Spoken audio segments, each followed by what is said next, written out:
Lors d'une conférence qui a glacé le sang de nombreux astrophysiciens, Carl Sagan a prononcé une phrase qui résonne encore aujourd'hui comme un avertissement. Si nous sommes seuls dans l'univers, alors c'est un terrible gaspillage d'espace. Mais si nous ne le sommes pas, pourquoi ce silence absolu? Cette question n'était pas rhétorique, c'était une blessure ouverte au cœur de la science moderne. Un vide qui refuse de se combler malgré des décennies de recherche, des milliards de dollars investis, des milliers de scientifiques dévoués. Le silence persiste, et ce silence commence à ressembler moins à une absence qu'à une réponse. Regardez le ciel nocturne. Entre 100 et 400 milliards d'étoiles dans notre seule galaxie, au moins autant de planètes. Des études récentes suggèrent jusqu'à 60 milliards de mondes dans la zone habitable, là où l'eau liquide pourrait exister, où l'énergie et les nutriments de base pourraient soutenir la vie. Ces conditions ne sont pas rares, elles sont banales à l'échelle cosmique. Alors pourquoi, après 13 milliards d'années d'histoire universelle, après des décennies d'écoute avec nos télescopes les plus puissants, n'avons-nous capté qu'un silence prolongé, imperturbable, presque moqueur? C'est le paradoxe de Fermi. Une question si simple qu'un enfant pourrait la poser, si profonde qu'elle ébranle les fondements de notre compréhension. Enrico Fermi, physicien brillant, l'a formulée avec une franchise déconcertante. Avec des centaines de milliards d'étoiles, des billions de planètes potentielles et plus de 13 milliards d'années d'histoire cosmique, où sont-ils tous? Si une seule civilisation était apparue, ne serait-ce qu'un milliard d'années avant nous, elle aurait eu tout le temps nécessaire pour se répandre, pour marquer son existence à travers toute la galaxie. Mais le ciel reste vide, et ce vide commence à raconter une histoire inquiétante. John von Neumann, mathématicien visionnaire, a théorisé ce qu'on appelle aujourd'hui les machines autoréplicantes. L'idée est terrifiante dans sa simplicité. Nous, humains, sommes des machines biologiques autoréplicantes régies par les lois de la physique. Rien n'empêche donc une civilisation avancée de créer des machines artificielles capables de se répliquer, d'exploiter les ressources des astéroïdes ou d'autres planètes, puis de se propager vers les systèmes stellaires voisins comme Alpha du Centaure.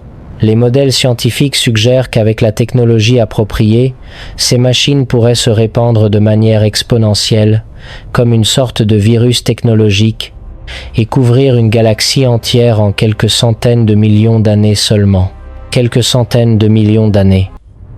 C'est un battement de cœur à l'échelle cosmique. Les calculs détaillés ont été présentés dans l'ouvrage classique de John Barrow et Frank Tipler. Leur travail suggère que si une seule civilisation avait lancé un tel processus dans un passé pas trop lointain, en termes cosmologiques, ces traces seraient omniprésentes. Nous devrions voir ces machines partout, dans l'espace interstellaire, dans notre système solaire, sur notre Lune. Peut-être. Le fait est que nous n'avons jamais observé de telles machines. Jamais. Cela nous conduit à deux possibilités qui donnent à réfléchir. Soit aucune civilisation n'a jamais eu la capacité ou la motivation de le faire, soit, et c'est là que le malaise s'installe, ces machines existent mais sont trop petites, trop sophistiquées ou trop étrangères à notre compréhension actuelle pour que nous puissions détecter leur présence, même si elles sont très proches, même si elles nous observent en ce moment même. Quelle que soit l'explication, le paradoxe de Fermi reste un défi majeur pour la science moderne. Au milieu d'un univers vaste avec d'innombrables planètes et un temps presque infini, ce silence prolongé n'est pas seulement une question sans réponse. C'est un mystère qui à la fois intrigue et déstabilise l'humanité, car il nous force à envisager quelque chose d'horrible. Et si le silence n'était pas un signe d'absence mais un signe d'extinction? Une ligne de recherche attire de plus en plus l'attention. Elle suggère que le problème n'est pas le manque de vie intelligente dans l'univers, mais plutôt que ces civilisations ne durent pas assez longtemps pour être détectées à l'échelle temporelle du cosmos. La durée de vie d'une civilisation technologiquement avancée pourrait n'être que de quelques milliers ou dizaines de milliers d'années, un moment trop bref pour être observé.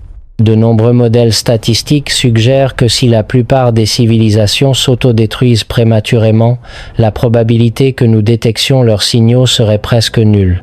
Carl Sagan a spécifiquement souligné la phase dangereuse que toute civilisation pourrait affronter. Lorsque l'industrialisation se produit, mais que la civilisation n'est pas encore devenue une civilisation voyageant dans l'espace, cette société débloquera simultanément deux forces opposées. La capacité de contrôler la nature et la capacité de s'autodétruire. L'exploitation massive des ressources, le changement climatique incontrôlé, la pollution atmosphérique ou l'émergence d'armes nucléaires ne sont pas des accidents aléatoires. Ce sont des conséquences presque inévitables du progrès scientifique.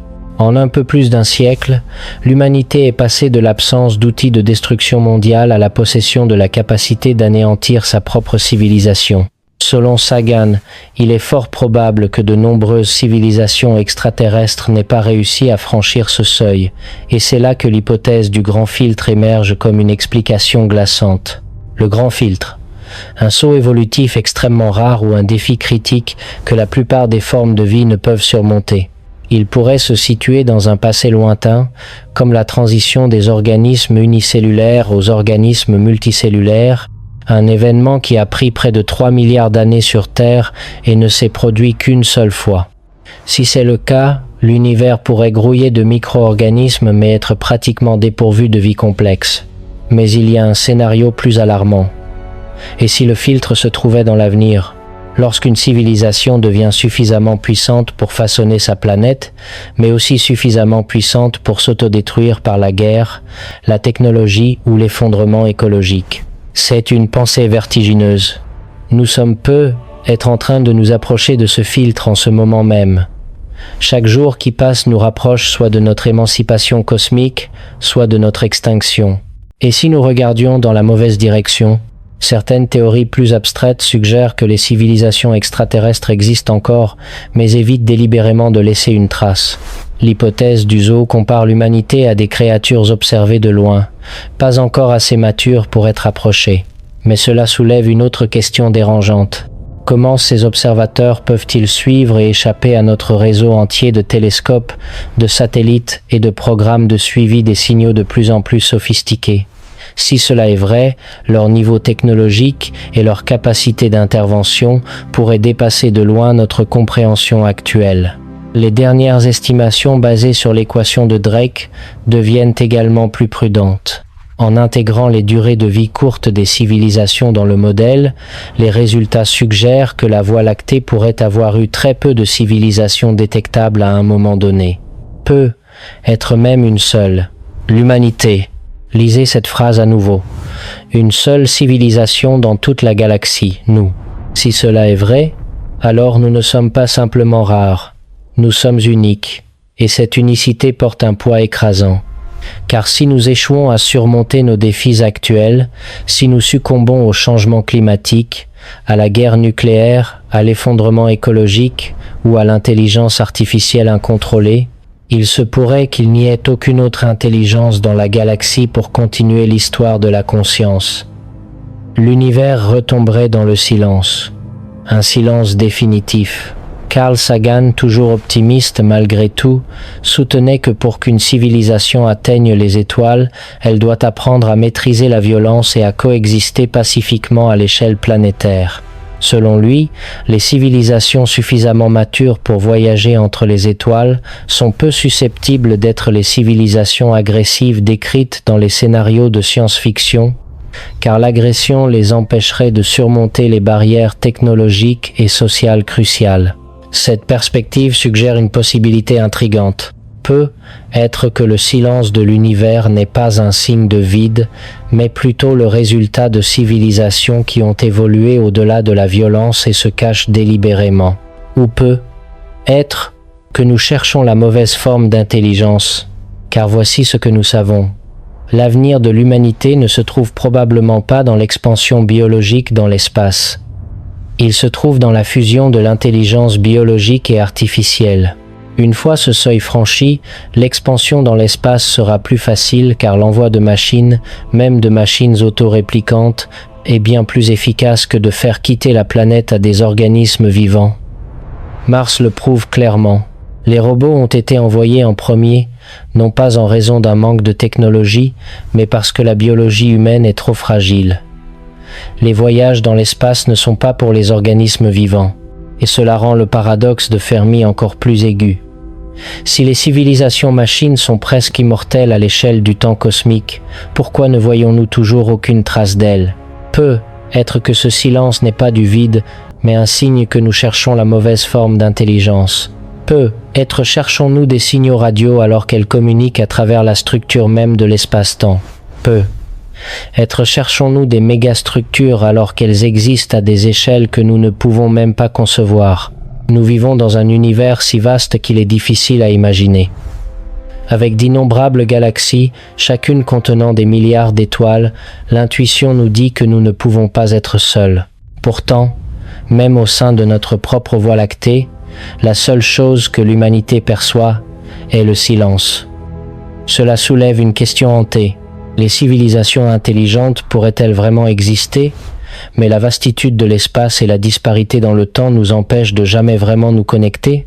De nombreux scientifiques admettent qu'ils ont du mal à croire qu'il n'y a qu'une seule civilisation dans l'univers. Le problème central n'est pas de savoir si elles existent ou non, mais si ces civilisations existent simultanément et jusqu'où nous devrions voyager pour en rencontrer une autre. Si l'humanité est vraiment la seule civilisation de la Voie lactée, alors en réalité, cela signifie presque certainement que nous sommes seuls, car la possibilité de communication ou de contact entre galaxies est extrêmement faible.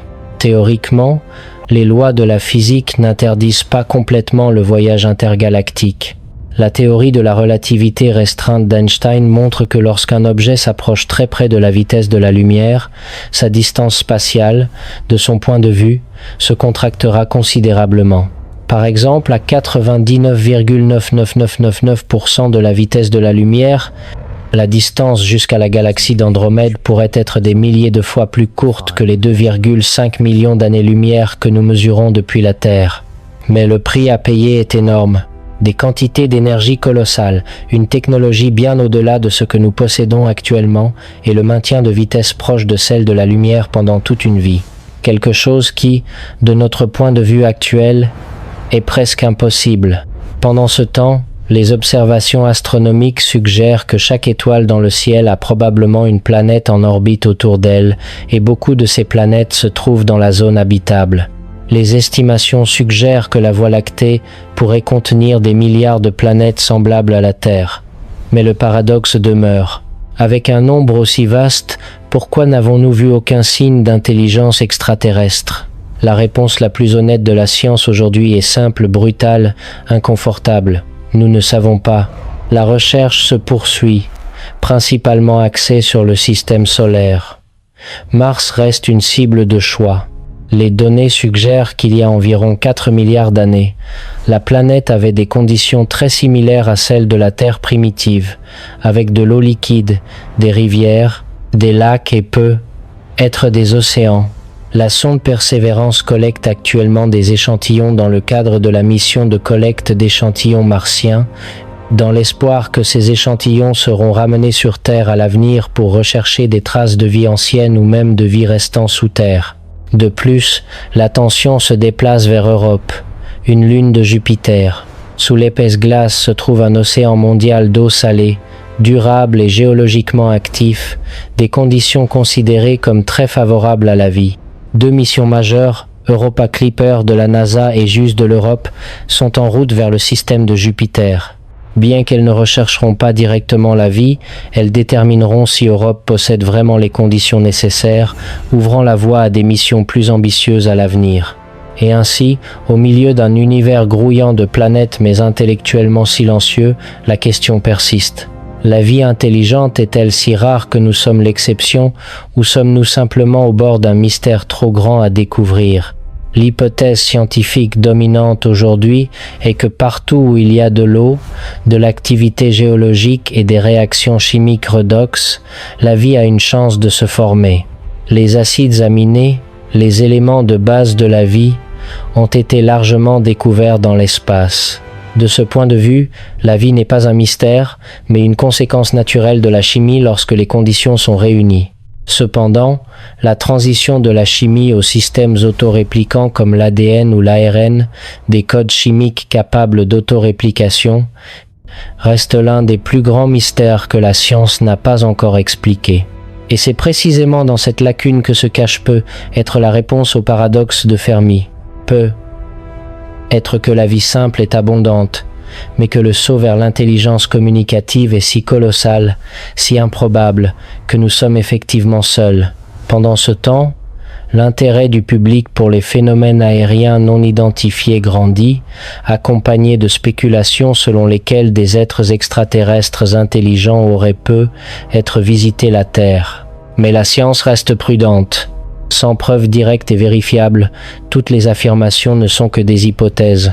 L'idée de conspiration mondiale dissimulant la vérité fait également face au scepticisme de nombreux scientifiques, car garder un secret aussi important pendant si longtemps est pratiquement impossible en pratique. Une autre question ébranle notre imagination familière. Si la vie extraterrestre existe, elle pourrait être entièrement différente de nous. L'image des extraterrestres dans la culture populaire reflète souvent notre propre forme, en partie à cause des limitations de la technologie cinématographique et en partie à cause de la tendance à l'anthropomorphisme. En réalité, la vie évoluant dans des conditions différentes pourrait prendre des formes si étrangères que nous ne la reconnaîtrions même pas comme de la vie si nous la rencontrions.